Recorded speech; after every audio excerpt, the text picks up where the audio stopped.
Saudara-saudari terkasih dalam Kristus, hari ini Senin 27 Mei 2024 dalam Pekan Biasa ke-8 tahun B. Bacaan dibawakan oleh Bernadette Reni Wayong, Mazmur dilantunkan oleh Antonia Jovita Ari, dan renungan ditulis oleh Katarina Sugiyarti. Selamat menekuni Sabda Allah. Mari kita semakin mengasihi, semakin peduli, semakin bersaksi.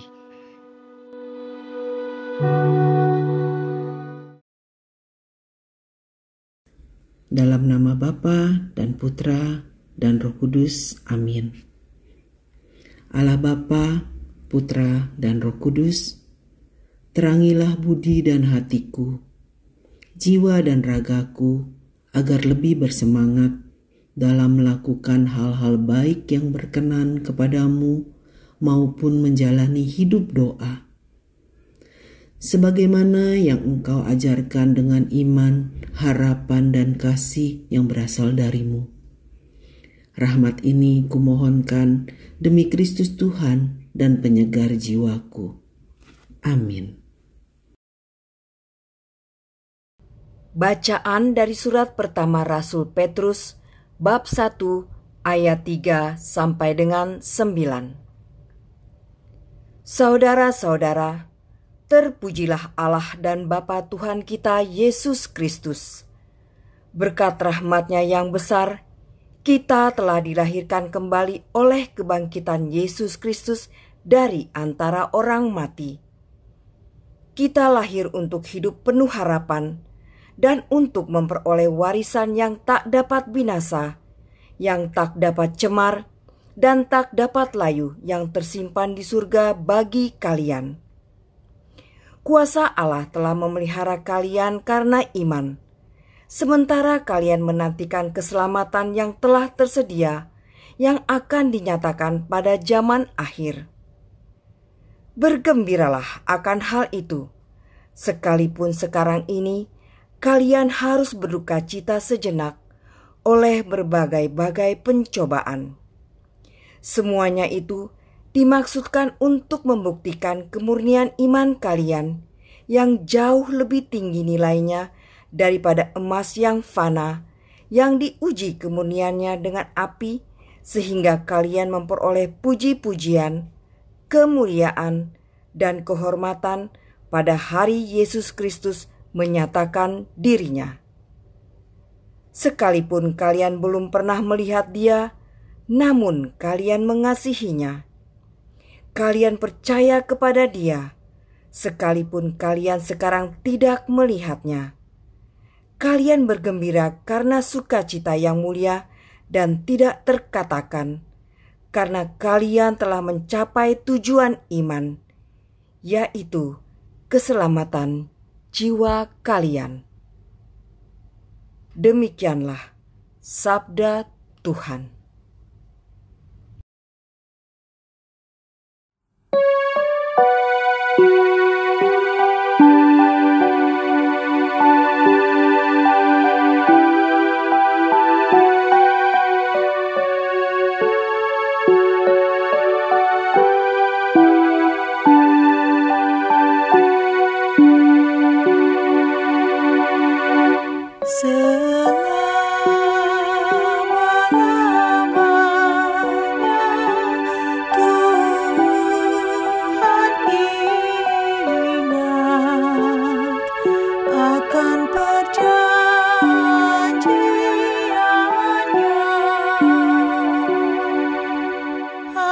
Bersyukur kepada Tuhan dengan segenap hati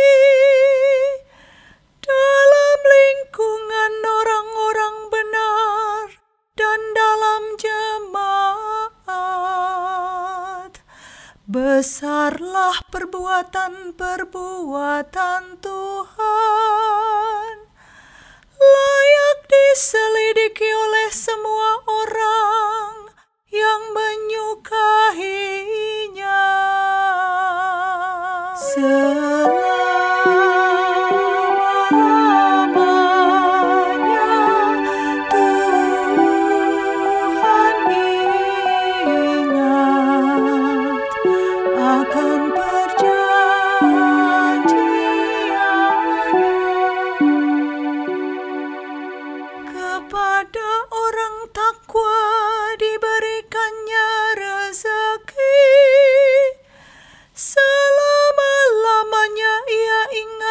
akan perjanjiannya. Kekuatan perbuatannya ia tunjukkan kepada umatnya dengan memberikan kepada mereka milik pusaka para bangsa. Selama-lamanya Tuhan ingat akan perjanjiannya.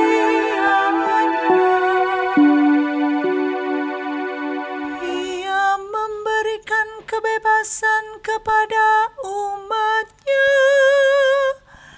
Ia menetapkan perjanjian untuk selama-lamanya. Kudus dan dahsyatlah namanya. Dia akan disanjung sepanjang masa. Selama-lamanya Tuhan ingat akan perjanjiannya.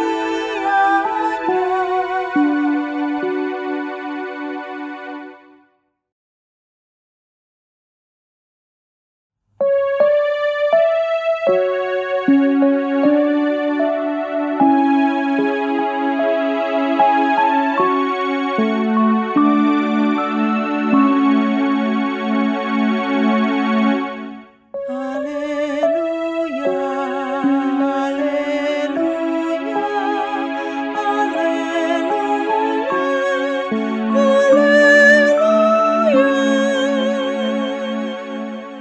Yesus Kristus telah menjadi miskin, sekalipun Ia kaya, supaya kalian menjadi kaya berkat kemiskinannya.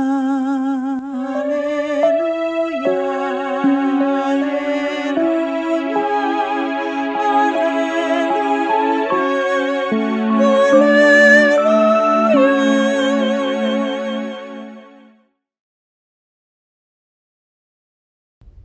Inilah Injil suci menurut Markus bab 10 ayat 17 sampai dengan 27. Pada suatu hari, Yesus berangkat meneruskan perjalanannya. Maka datanglah seorang berlari-lari mendapatkan Dia, dan sambil bertelut di hadapannya, ia bertanya, "Guru yang baik, apa yang harus kuperbuat untuk memperoleh hidup yang kekal?" Yesus berkata kepadanya, "Mengapa kau katakan aku baik? Tak seorang pun yang baik selain Allah. Engkau tentu mengetahui segala perintah Allah. Jangan membunuh, jangan berzina, jangan mencuri, jangan mengucapkan saksi dusta, dan jangan mengurangi hak orang. Hormatilah ayahmu dan ibumu." Kata orang itu kepada Yesus, "Guru, semuanya itu telah kuturuti sejak masa mudaku." Tetapi Yesus memandang dia dan menaruh kasih kepadanya, lalu berkata kepadanya, "Hanya satu lagi kekuranganmu. Pergilah, jualah apa yang kau miliki, dan berikanlah itu kepada orang-orang miskin. Maka engkau akan memperoleh harta di surga. Kemudian datanglah kemari dan ikutlah aku." Mendengar perkataan Yesus, orang itu menjadi kecewa, lalu pergi dengan sedih, sebab banyaklah hartanya. Lalu Yesus memandang murid-murid di sekelilingnya dan berkata kepada mereka, "Alangkah sukarnya orang yang beruang masuk ke dalam kerajaan Allah." Murid-murid tercengang mendengar perkataannya itu. Tetapi Yesus menyambung lagi, "Anak-anakku, alangkah sukarnya masuk ke dalam kerajaan Allah. Lebih mudah seekor unta melewati lubang jarum daripada seorang kaya masuk ke dalam kerajaan Allah." Para murid semakin gempar dan berkata seorang kepada yang lain, "Jika demikian, siapakah yang dapat diselamatkan?" Yesus memandang mereka dan berkata, "Bagi manusia, hal itu tidak mungkin, tetapi bukan demikian bagi Allah. Sebab bagi Allah, segala sesuatu adalah mungkin." Demikianlah sabda Tuhan.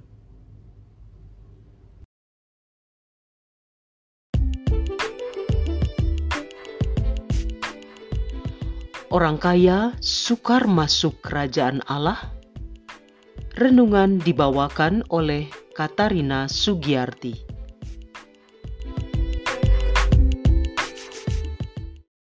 Bapak, Ibu, saudara-saudari, dan sahabat-sahabat terkasih dalam Kristus. Pada hari ini kembali kita diingatkan melalui bacaan harian hari ini, yaitu tentang orang kaya yang sukar masuk kerajaan Allah. Ada seorang pemuda yang datang kepada Yesus yang dianggap sebagai orang penting. Dengan sengaja Yesus bertanya kepadanya, "Mengapa engkau katakan aku baik? Tidakkah engkau melihat bahwa engkau haus akan Allah dan bahwa engkau akan menemukan Dia jika engkau tinggal bersama aku?" Orang ini bertanya kepada Yesus tentang jalan menuju kehidupan kekal.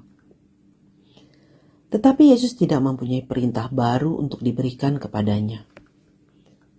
Dalam Perjanjian Lama telah dikatakan segala sesuatu tentang apa yang harus dilakukan seseorang untuk mencapai kehidupan kekal, yaitu dengan mentaati perintah-perintah tentang keadilan dan belas kasihan. Sekarang Yesus menawarkan kepadanya suatu cara baru dan pengalaman baru akan kebebasan dengan menjadi pengikutnya dan meneladaninya.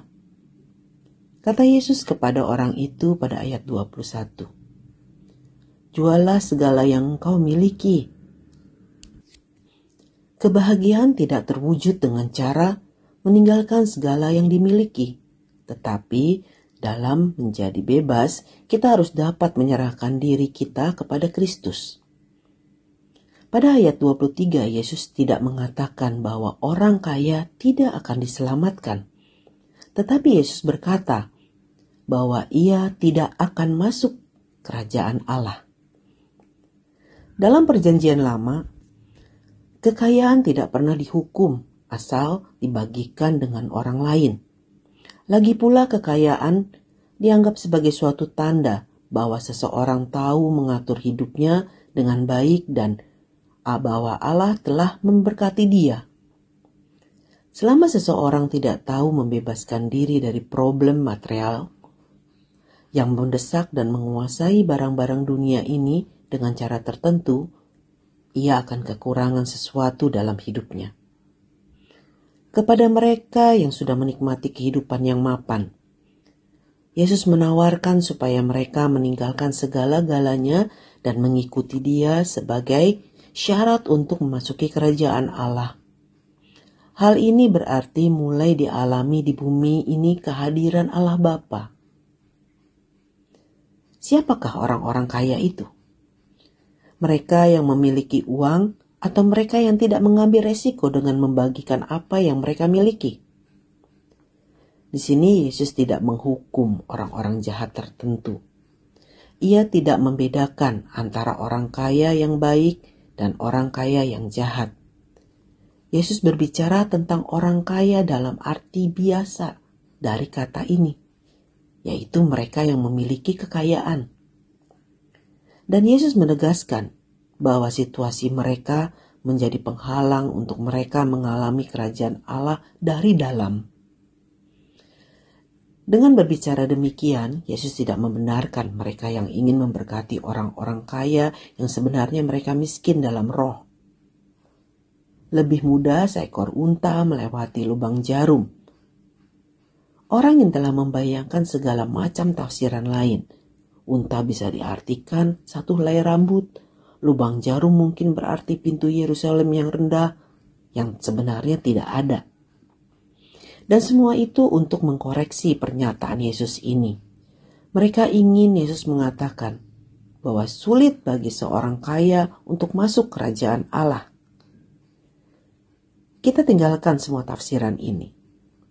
Para rasul mengerti dengan jelas perbandingan itu. Yesus katakan, ya mustahil. Sebenarnya kita mau diingatkan di sini bahwa jarak tak terbataslah yang memisahkan pendosa dari kekudusan Allah. Tetapi kasih Bapa yang tak terbatas pula yang melakukan apa yang mustahil bagi kita. Yesus menegaskan lagi bahwa tak seorang pun diselamatkan karena jasanya sendiri. Keselamatan kita merupakan karya Allah dan oleh Allah sendiri. Allah menyelamatkan semua orang termasuk orang kaya. Sekali lagi Yesus mengingatkan kita bahwa keselamatan kita merupakan karya Allah dan oleh Allah sendiri. Amin. Mari kita berdoa. Bapa yang baik, kami berterima kasih karena selalu diingatkan melalui bacaan-bacaan harian. Kami percaya semua yang kami alami ini adalah bagian dari rencanamu, bukan sekedar kebetulan saja. Hari ini pun kami diingatkan lagi bahwa keselamatan yang kami terima itu adalah karya Allah dan Engkau sendiri yang melakukannya untuk hidup kami. Terima kasih ya Bapa untuk semua yang boleh kami alami. Terima kasih atas penyertaan-Mu dalam peziarahan hidup kami ini. Suka dan duka selalu hadir di setiap perjalanan kami, dan itu terbukti dari keimanan kami kepadamu. Tuhan, hanya Engkau harapan kami. Amin. Demi nama Bapa dan Putra dan Roh Kudus. Amin.